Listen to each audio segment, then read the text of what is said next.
ҷордан Озуна барои ҳаёти Бензема нафари асосӣ шуда ӯро иваз кард. таъсири ӯ ҳатто ба ғолиби тӯпи тиллоӣ шуданаш ҳам расидааст.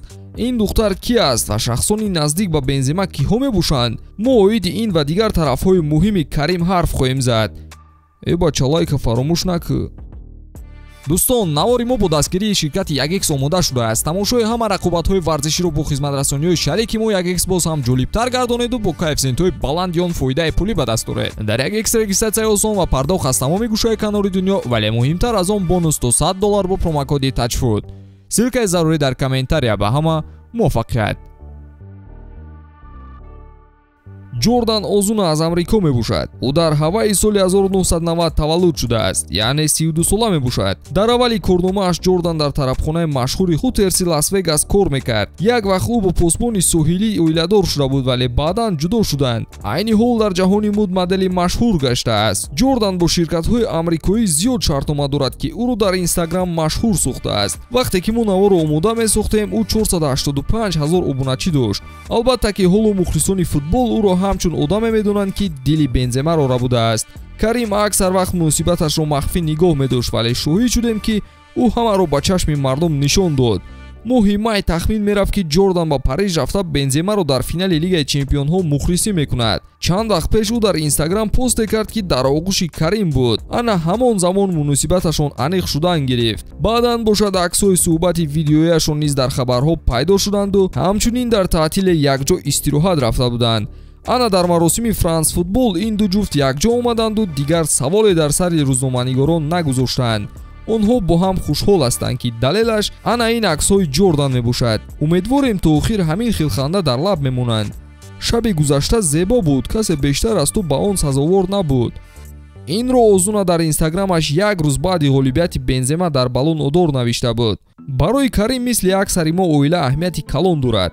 хабар доред, ки Бензема ду фарзанд дорад. ҳар ду микробенземаҳо модари алоҳида доранд. духтари калонии Карим Мелия ном дорад. модари Мелияро соли 2014 дӯстдухтари Клой Делуне мегуфтанд. ана баъдан гап шуд, ки Карим бо касе дигар алоқа дошт, яъне ки бачааш Нурӣ аст мегуфтанд. ин хабар то ҳол аниқ тасдиқ нашудааст ва шояд танҳо алоқаи дӯстӣ байни Бензема ва касе буд. соли 2017 Бензема расман соҳиби фарзанди дуюмаш Иброҳим шуд. модари ин кӯдак Кора Гаутир буд, ки Бензема бо ӯ издивоҷ карда буд. ногуфта намонад, ки ин зан ҳам дар маросим иштирок карда буд. ӯ ҳатто бо Иброҳим аксашро гузошт. ҳолати аҷоиб не, ки Бензема дар як ҳолат бо зани пешину дӯстдухтари феълияш дар як замон буд. Бензема кӯдаконашро дӯст медорад. замоне дар барномаи телевизионӣ Карим кӯдаконашро дида гуфт, ки онҳо барои ман ҳамаи бойгариам ҳастанд. лутфан дигар чизе напурсед, ки гирьяам меояд. ӯ бо фарзандонаш вақти зиёд мегузаронад ва онҳоро дар роҳи инсондӯстӣ тарбия мекунад. фарзандонаш бо ӯ дар майдон ҷоизаҳоро якҷо ҷашн мегиранду Карим бошад тӯҳфаҳои зебо карданро дӯст медорад. масалан, Карим тӯперо бо имзои ҳама бозингарони Реал ба духтараш ҳадия карда буд. ҳамлагари фаронсавӣ ҳамчунин меҳнатҳои модараш Аидаро зуд ёд мекунад.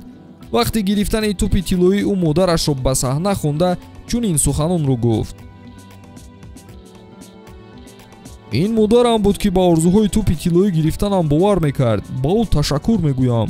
модараш дар ҳақиқат шоистаи таҳсин аст, зеро ба ғайр аз Карим боз 8 фарзанди дигарро ба воя расонидааст. вақти кӯдакӣ ман 3 орзу доштам. ба модарам хона гирифтан, дар дастаи Реал бозӣ кардан ва тӯпи тиллоиро ба даст овардан. Карим оиди орзуҳояш чунин гуфта буд. тибқи гуфтаҳои падараш онҳо ба Карим ҳамеша боварӣ доштанд. ӯ бачаи калонӣ дар оила буд ва умеди калон маҳз ба ӯ доштанд.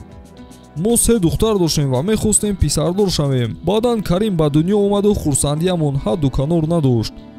қайд кардааст падари Бензема. айни ҳол Карим бо тарбияи фарзандон зиндагии орому осуда дорад. бовар мекунед ё не, пеш аз ҳаёти оиладориаш ӯ дар ҳар моҷароҳо айбдор мешуд. дар ёд доред он муноқишааш бо Валбуенаро, ки тамоми ҷаҳон гап мезаданду сабаби 6 сол ба мунтахаб даъват нашуда буд. ҳамчунин соли 2015 Бензема бо сарояндаи машҳур Риана ишқварзӣ мекард. ин акси онҳо дар Нью-Йорк гирифта шуда буд. ҳама расонаҳо оиди ин мавзӯъ менавиштанду номи Бенземаро бо бадкорӣ мебароварданд. ман бо ӯ набудам, шумо хато мекунед.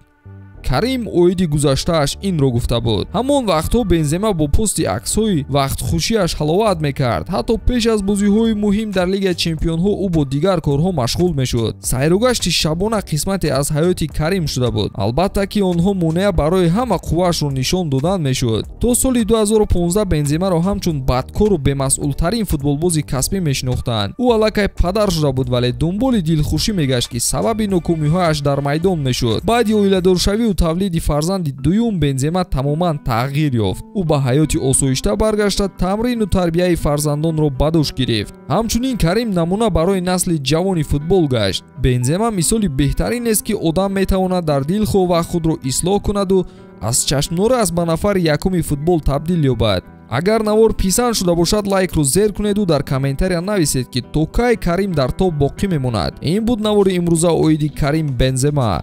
То наворҳои баъдӣ тансият бимонед дӯстон.